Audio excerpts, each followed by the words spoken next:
गुलबर्गा में एक शख्स ने इंश्योरेंस के पैसों के लिए अपने ही बाप का कत्ल कर पूरी इंसानियत को शर्मसार कर दिया है। Gulbarga district Madbol police station limit में यह वाकया पेश आया है, जिसकी डिटेल बताते हुए एसपी अदुरु श्रीनिवासुलु ने कहा, जुलाई 2024 को सतीश नामी शख्स ने अपने 3 दोस्तों के साथ मिलकर अपने ही बाप का कत्ल कर इसको एक्सीडेंट की शक्ल देते हुए इंश्योरेंस का पैसा हड़पने की कोशिश की थी। पुलिस को शक होने पर सख्ती से पूछताछ की गई, जिसके बाद सतीश ने बताया इसका एक दोस्त इंश्योरेंस कंपनी में काम करता है और उसी के प्लान के मुताबिक ही अपने बाप को मारने की घिनौनी हरकत किया है। जुलाई 2024 को सतीश अपने बाप कलिंगराय के साथ बाइक पर निकला और बेनूर क्रॉस पर बाइक को रोक बाप के ऊपर से ट्रैक्टर ले जाकर एक्सीडेंट की शक्ल देते हुए इंश्योरेंस का पैसा वसूल कर रहा था। पुलिस ने सतीश के साथ उसके 3 दोस्तों को गिरफ्तार कर लिया है, जिसमें एक दोस्त इंश्योरेंस कंपनी में काम करता है और 2 दोस्त ट्रैक्टर चला रहे थे। मजीद इस मामले में एसपी अदुरु श्रीनिवासुलु ने क्या कहा, जानने के लिए आप इस वीडियो को एंड तक जरूर देखें। 2024 ಜುಲೈ ತಿಂಗಳಲ್ಲಿ 9th ಮಾಡ್ಬೋಲ್ ಪೊಲೀಸ್ ಸ್ಟೇಷನ್ ಅಲ್ಲಿ ಒಂದು ಆಕ್ಸಿಡೆಂಟ್ ಪ್ರಕರಣ ದಾಖಲಾಗಿರ್ತದೆ. ಆ ಹಿನ್ನೆಲೆಯಲ್ಲಿ ನಾವು ಜುಲೈ 8, 2024 ಸಂಜೆ 7:30 ಸಮಯದಲ್ಲಿ ಸತೀಶ್ ಮತ್ತು ಅವರ ತಂದೆ ಕಾಲಿಂಗರಾಯ ಅಂತ ಈ ಸನ್ನೂರು ಶಾಬಾದ್ ರೋಡ್ ಅಲ್ಲಿ ಹೋಗ್ತಾ ಇರುವಾಗ 7:30ಗೆ ಹಿಂದೆಯಿಂದ ಒಬ್ಬ ಅನ್ನೋನ್ ವೆಹಿಕಲ್ ಬಂದು ಡಿಕ್ಕಿ ಹೊಡೆದ ಪರಿಣಾಮ ಅವರು ಗಾಯಗಳಾಗುತ್ತೆ. ಈ ಆಕ್ಸಿಡೆಂಟ್ ಅಲ್ಲಿ ಅವರ ತಂದೆಯವರು ಡೆತ್ ಆಗಿರುತ್ತಾರೆ.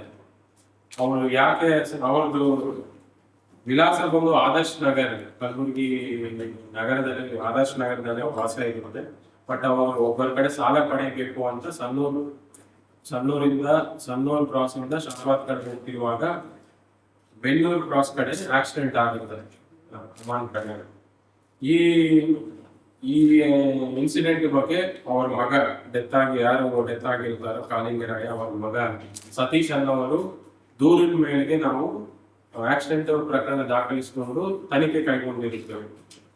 ಬಟ್ ಈ ತನಿಖೆ ಕೈಗೊಂಡಾಗ ಮೊದಲನೇದಾಗಿ ಫಸ್ಟ್ DSP ಅವರು ಸ್ಪಾಟ್ ವಿಸಿಟ್ ಮಾಡಿದಾಗಲೂ ಸ್ವಲ್ಪ ಅನುಮಾನ ಸಂಶಯ ಬರುತ್ತೆ, ಸ್ವಲ್ಪ ಕರೆಕ್ಟ್ ಆಗಿ ಮ್ಯಾಚ್ ಆಗ್ತಾ ಇಲ್ಲ ಅನ್ನೋದು. ಅದೇ ರೀತಿಯಿಂದನು ಫಿರ್ಯಾದಿದಾರರಿಗೆ ತನಿಖಾಧಿಕಾರಿಗಳು ಕೆಲವೊಂದು ಕ್ವಶನ್ಸ್ ಕೇಳಿದಾಗ ಅವ್ರ ಕಡೆಯಿಂದ ಸರಿಯಾಗಿ ಉತ್ತರ ಬರಲಿಲ್ಲ. ಅಂದ್ರೆ ತಾವು ಸಾಲ ಪಡೆಯಲು ಎಲ್ಲಿಗೆ ಹೋಗ್ತಿದ್ದೀರಾ, ಯಾರ ಕಡೆ ಹೋಗ್ತಿದ್ದೀರಾ ಅನ್ನೋದು ಕೇಳಿದಾಗ ಅವ್ರ ಕಡೆಯಿಂದ ನಮಗೆ ಸ್ಪಷ್ಟವಾದಂತ ಮಾಹಿತಿ ಬಂದಿರುವುದಿಲ್ಲ. ಐಡಿಯಾ ಕೊಟ್ಟಿರೋ ಅರುಣ್ ಮತ್ತು ಅದು ಟ್ರ್ಯಾಕ್ಟರ್ ಡ್ರೈವಿಂಗ್ ಮಾಡಿರುವಂತ ಯುವರಾಜ್ ಮತ್ತು ರಾಕೇಶ್ ಅನ್ನೋರ್ನೇ ನಾವು ಈಗಾಗಲೇ ವಶಪಡಿಸಿಕೊಂಡಿದ್ವಿ, ವಿಚಾರಣೆ ಮಾಡಿ ದಸ್ತಗಿರಿನೂ ಮಾಡಿದೀವಿ. ಇದರಲ್ಲಿ ಅವರು ಕೆಲವೊಂದು ಇದರಲ್ಲಿನೂ ಅವರು ಇನ್ಶೂರೆನ್ಸ್ ಕ್ಲೈಮ್ ಮಾಡಬೇಕಾದ್ರೆ ಶ್ರೀರಾಮ ಇನ್ಶೂರೆನ್ಸ್ ಪೆನ್ಷನ್ ಇನ್ಶೂರೆನ್ಸ್ ಮಾಡಿಸಿರ್ತಾರೆ, ಅದರಿಂದ ಅವ್ರಿಗೆ 5 lakhs ಬಂದಿರುತ್ತದೆ. ಅದರಲ್ಲಿ 3 ಲಕ್ಷ ಅರುಣ್ ಕೊಟ್ಟಿರ್ತಾರೆ, 2 ಲಕ್ಷ ಅವರು ಬಳಸಿಕೊಂಡಿರ್ತಾರೆ. ಆಮೇಲೆ ತದನಂತರ ಮತ್ತೆ ಇನ್ನೂ 2 lakhs ಕೊಡ್ಬೇಕಾಗಿತ್ತು, ಅದರಲ್ಲಿ ಇನ್ನೊಂದು 50,000 ಕೊಟ್ಟಿರ್ತಾರೆ. ಟೋಟಲ್ 3.5 ಪೇಮೆಂಟ್ ಆಗಿರ್ತದೆ. ಬಟ್ ಒಂದು ಇನ್ಶೂರೆನ್ಸ್ ಇಂದ 5 lakhs ಬಂದಿರುತ್ತದೆ, ಇನ್ನೊಂದು ನಿವಾರಣೆ ಆ ಇನ್ಶೂರೆನ್ಸ್ ಹೆಲ್ತ್ ಇನ್ಶೂರೆನ್ಸ್ ಮಾಡಿರ್ತಾರೆ. ಬಟ್ ಅದು ಅವ್ರ ಇನ್ಶೂರೆನ್ಸ್ ಅಮೌಂಟ್ ಬರಬೇಕು ಅಂದ್ರೆ ಚಾರ್ಜ್ ಶೀಟ್ ಆಗಿ ಫೈನಲ್ ರಿಪೋರ್ಟ್ ಸಬ್ಮಿಟ್ ಮಾಡಿದ್ರೆ ಅವರು ಇನ್ಶೂರೆನ್ಸ್ ಕೊಡ್ತೀವಿ ಅಂತ ಹೇಳಿದ್ರು, ಅದು ಇನ್ನೂ ಇನ್ಶೂರೆನ್ಸ್ ಬಂದಿರುವುದು. ಸೊ ಇದರಲ್ಲಿ ಟೋಟಲ್ 4 ಜನ ಅರೆಸ್ಟ್ ಮಾಡಿ 27,700 ರಿಕವರಿ ಮಾಡಲಾಗಿದೆ. ಟ್ರ್ಯಾಕ್ಟರ್ ಸೀಲ್ ಮಾಡಲಾಗಿದೆ. ಇನ್ನು ತನಿಖೆ ಮುಂದುವರಿಸ್ತಾ ಇದೆ. ಬಟ್ ನಾನು ಇದರಲ್ಲಿ ಏನು ಹೇಳ್ತೀನಿ ಅಂದ್ರೆ ಅಷ್ಟು 7 months ಇಂದ ನಮ್ಮ ತನಿಖಾಧಿಕಾರಿ ಮೇಲಧಿಕಾರಿಗಳಾಗಲಿ ಅವ್ರ ಟೀಮ್ ಆಗಲಿ ಯಾವುದೇ ತರಹ ಇದು ಸಾಕಷ್ಟು ಟೈಮ್ಸ್ ನಮಗೆ ಕ್ಲೂ ಸಿಕ್ಕಿಲ್ಲ. ಯಾಕಂದ್ರೆ ಡೆತ್ ಆಗಿರೋ ಮನೆಗೆ ಹೋಗ್ಬಿಟ್ಟು ವಿಚಾರಣೆ ಮಾಡೋದು ಸ್ವಲ್ಪ ಕಷ್ಟ ಆಗುತ್ತೆ. ಇದು ಕಂಪ್ಲೀಟ್ಲಿ ಆಕ್ಸಿಡೆಂಟ್, ಬಟ್ ಇದು ಪ್ಲಾನ್ಡ್ ಆಕ್ಸಿಡೆಂಟ್. ಇದೇನೋ ಮೋಟಿವ್ ಇದೆ, ಇನ್ಶೂರೆನ್ಸ್ ಅಮೌಂಟ್ ಇದ್ರೆ ಮೋಟಿವ್ ಇದೆ.